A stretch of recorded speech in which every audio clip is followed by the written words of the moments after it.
Hi, readers. Today we're going to pay tribute to my cat, Sheldon, as promised, because Halloween is his birthday. And I am posting this today rather than a horror-filled book video because we're celebrating him. And we're also, of course, going trick-or-treating tonight. And so it's a fun day. It really, really is. So Sheldon has been with us for 9 or 10 years. I think he's going to be 10 this year. I think. I'm not sure. I don't keep track of that as well as Lisa does. But I got Sheldon at a event put on by the Friends of the Animal Shelter, which we are members of and have been for a long time. And there was a group of cats that were up for adoption. And I have been allergic to cats, certain cats, for a long, long time. And I also had a cat once, and the cat didn't like me at all and ran away, and it was just a bad experience. And so I wasn't sure if I was going to hang on to Sheldon. So I fostered Sheldon for a little bit, and it turned out that we were absolutely made for each other. So Sheldon is our cat, but technically he and I are best buds. We snuggle together almost every day, multiple times through the day, and he's just a love. He's just such a love. So his official name is Sheldon Bazinga Boctopus Johnson. If you didn't know, this is because at the time we adopted him, we were watching The Big Bang Theory, and we also were big fans of the show Wicked, the Broadway show Wicked, and have been fans of the book as well, at least the first one. So that is why he was named Sheldon Bazinga Boctopus Johnson. Bach is the character from Wicked. If you haven't seen that show, I highly recommend. And there's a movie now you can watch as well, with another one coming out in November. So lots going on there. But we're here to talk about books about cats today because that's why we're here. I have a few that I'm going to share with you that I have read, and I have a couple that I would like to read because they just are so fun, or I'm really intrigued by these authors. Now, there's one that I'm not sure about, but I'm going to tell you what happened that made me think this is a message that I need to read this woman's work. So let's start with the books that I've read already. First one is a series that I'm going to bring forward to you. I'm just going to talk about the first one because I haven't read any past the first one, but this is the Miranda James Cat in the Stacks series. And the book number 1 is called Murder Past Due. And I had that book in paperback. I don't know where it went. I may have lent it to someone. I don't know. Maybe I didn't look hard enough at the top of my shelf. But nevertheless, I don't have that one to show you except for on a thumb shot. But this one, to me, just sets this up very, very well. Athena, Mississippi. Not a real place that I know of. And Charlie Harris moves back to Athena because he misses his hometown, and I think he worked somewhere else. And so he was a librarian before, so he works at the library in Athena, Mississippi, and he has a Maine Coon cat named Diesel. Maine Coon cats, if you aren't familiar, are huge. They're just giant cats, and he walks this cat each day. But he loves thrillers and books, obviously, but he is about to have a real case come forward in front of him. So there's this guy in their town named Godfrey, and he's very unlikable.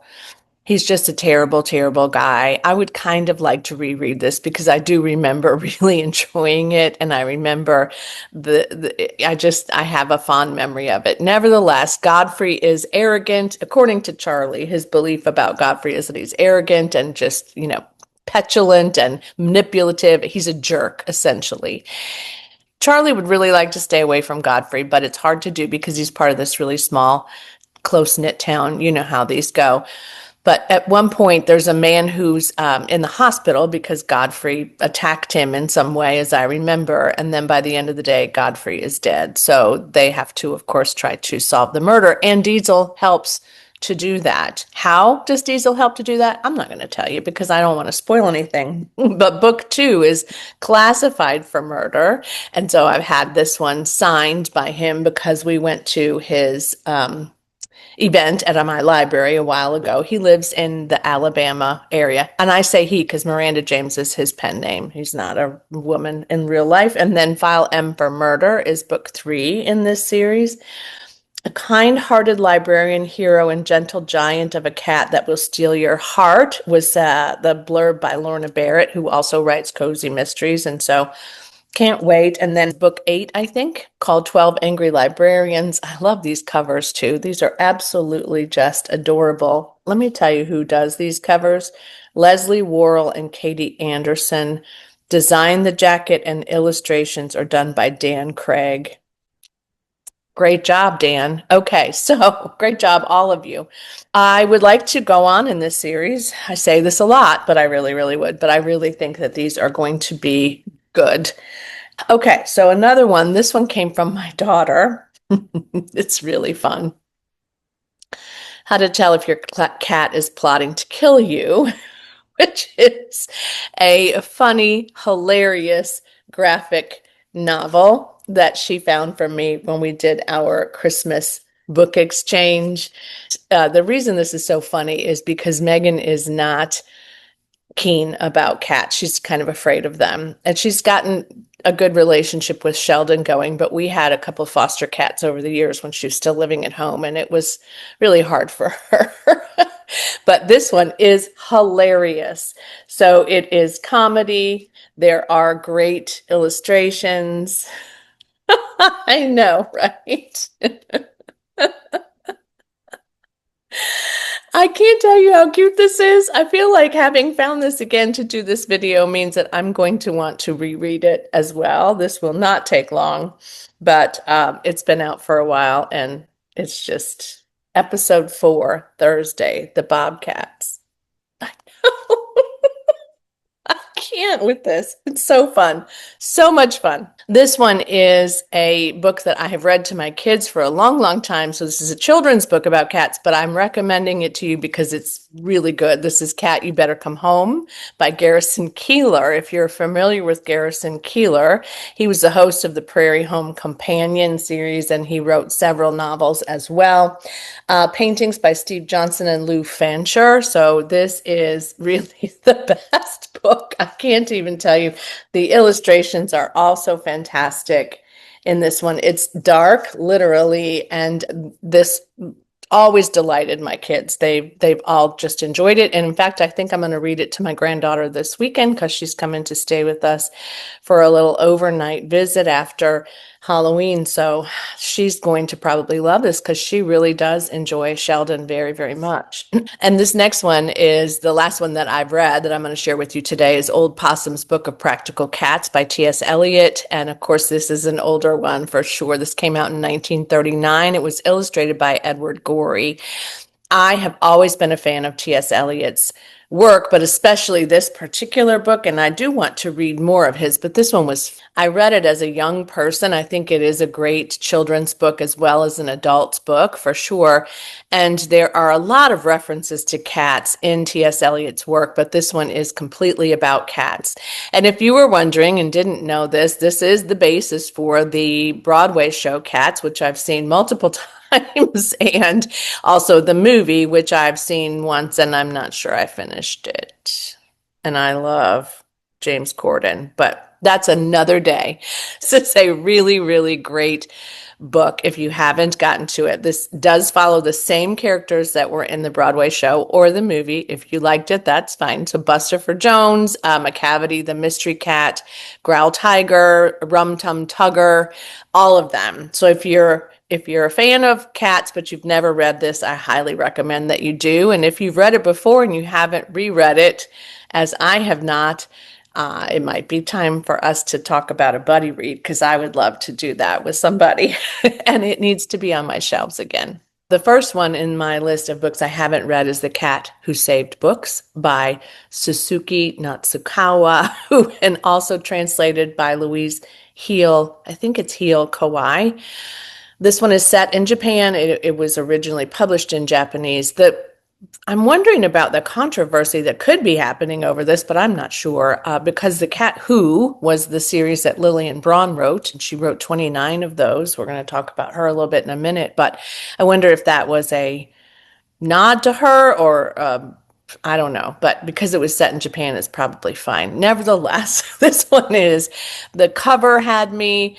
The Cat Who Saved Books is a good one for me as well, but I just really thought that this was fun. It billed as magical realism, fantasy to some degree, obviously, and has pretty good ratings, 3.71.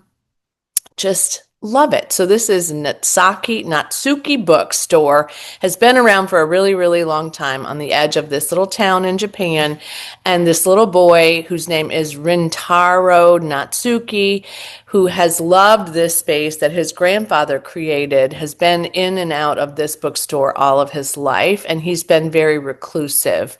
And then his grandfather dies, and of course he's devastated and he feels very, very alone, and he thinks he's going to now have to close the shop because he's never run a shop like that before. And a cat shows up named Tiger, and Tiger can talk to him. So they go on this magical adventure to save books, and they're saving books from people who have not treated the books well. So they're trying to right some wrongs, and there are some other rescues that they're trying to make as a result of finding out what's happening to these books. So this is a book about books. You know, I love that, a book about cats. And it is fantasy fiction. So who knows if I will get to this or not, but this cover, I mean, really, how could I not get to this? I'm going to see if it's anywhere like in my library or somewhere close by, and see if that's a possibility. Back to Lillian Braun Jackson. Lillian Jackson Braun. Okay.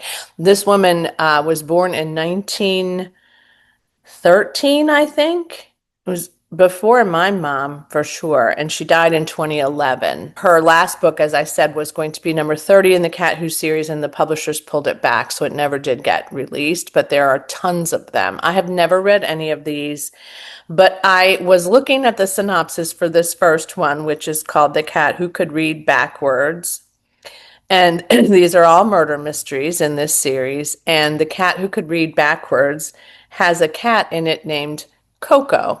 Now, it's spelled Koko, but that kind of had me, right? Like, I really thought, oh, that Coco might be saying, you need to read this book, Mommy, because you miss me, because I really do. This one is about Jim Quillerin, who is a reporter, and he had been very successful at it. Was a prize-winning reporter for a really long time, but he's kind of been out of vogue for a while, and he wants to make a comeback, so he takes a position at a daily Fluxian newspaper, which is an interesting, these words, Quillerin, Fluxian, you see where I'm going with this, it gets worse. So George Bonifield Mount Clement, or Clemens, is a critic, and he's just, I guess, also a curmudgeon. It's always the curmudgeons that don't make it through the book, right? And so he lives in a dark place, not a great neighborhood. He's sending nasty reviews and critic kind of reviews to people that work in this gallery. And he's just not a particularly nice guy. And you know he's going to end up killed. And his wife finds him, I think. He's been stabbed to death. And then somehow Coco is going to help Jim figure out what happened to George. When I said this to you, I wanted to get to it even more, and I'm sure the library has this one because she was a very popular author, and a lot of people read this to zero. I just never even started it, and I can't say why, I just never did. So if you've read these, I can't wait to hear what you think about them. Another one that I haven't read, this is Nonfiction. This is a street cat named Bob, and it's How He Saved My Life by James Bowen. When I got the blurb this morning, I found that he actually has another book about Bob, and it's, I think, set in Christmas, but I looked at that a while ago, so don't quote me on that. But James Bowen is a great writer, I've heard, and he was a musician, and that's how he met Bob. He was playing on the streets as well, and he saw this cat just all alone, obviously not being cared for, and they became connected. And so he ended up bringing Bob into his life, and he was struggling also to make ends meet and to be successful as a musician. And so Bob really kind of had this, what does he call it?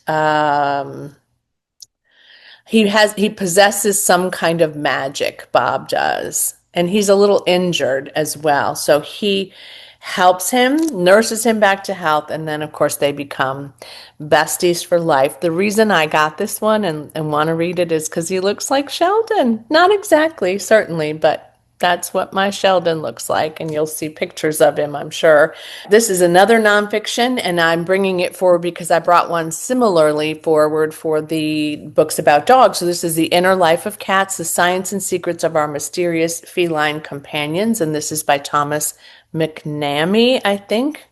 I'm not sure. This one has pretty good rating, but not a lot of people are reading it. But this is really about the philosophical development of cats. I said philosophical. He did not, but he really said physiological and psychological. But I think cats are pretty amazing, and they seem to understand human behaviors, and so do dogs, truly. There's no question. They understand humans' emotions, and they show up in a way that they need to just at the right moment. And so it talks about their idiosyncrasies, talks about their development phases. There's just a lot of information for you to kind of improve the quality of your cat's life, but as well to improve the quality of your relationship with your cat. So this one seemed like a good one to bring forward, and one for me to get and take a look at. So it's science-based, nature-based. It's a memoir to some degree, it says in the synopsis, but it was published in 2017. So this one's been out a really long time, and I just had never heard of it until I started looking around. So I'm glad that I did. And then the last one I saved for last because this one's been like one that I just need to have. This one is called We'll Prescribe You a Cat by Sue Ishida and translated by E. Madison Shimoda. And this one is also set in Japan, so I would be able to read two books about cats in Japan should I choose to do so, but I know I'm going to have to read this one at some point. I love this cover, and spoiler alert, book 2 in this series is called We'll Prescribe You Another Cat. So this is about a place in Kyoto. This is I had to write this down, the Nakagyo Kokoro Clinic for the Soul. And this place helps people who really need help, mental health help for sure, or maybe it's physical health, but they really need something in their lives. And instead of prescribing medication to them, they give them cats. And these cats transform their lives. And so there's all these examples, which I also wrote down for you to understand how this happens. So there's a businessman who finds unexpected joy in physical labor as a result of being with the cat. A middle-aged man struggles to stay relevant at work and home. I guess he must begin to do so. A young girl navigates the complexities of elementary school cliques. A handbag designer seeks emotional balance, and a geisha learns to move on from the memory of her lost cat. Now, I will say this too. Cats are incredible in helping you with grief. They are absolutely incredible, and they know exactly when you need them. I can tell you this from personal experience and the experiences of many, many of my friends who have cats and who foster cats. And so one of our dear friends had fostered an older cat who was almost dead, emaciated, miserable. And she had this cat for several months now, maybe even 6 months. It's been a while. Unfortunately, the cat passed away the other day, but she had a great experience. She didn't pass away on her own. They ended up having to make the decision to put her to sleep. It was the most beautiful sort of experience. This woman has fostered a number of animals in her lifetime for sure, but the way she described this cat, it was just incredible. They were made for each other for that period of time. They are really very great for mental health. I'm not even kidding you about this. And so I do think that this one is one I'll have to get to. And then, like I said, if I like it, then this will be out. The second book is also out. So this came out in 2023, magical realism as well, contemporary fiction, and perfect, right? Perfect. I know. I know you got it. I'm terrible. Thanks for watching, you guys.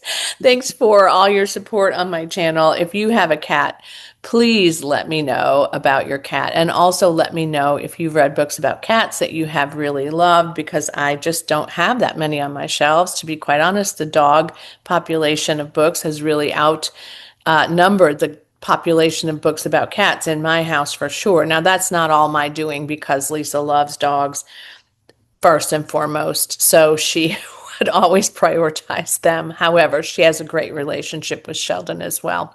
If you've read any of these, do let me know what you thought about them. And if they're, series that you like could make it to all the way to 29, for example, with Lillian Jackson Braun, let me know that too, because you deserve a really great award for that. That's a lot of books in a series. So thank you so much for your support. Happy birthday to Sheldon. And as always, happy reading. Bye.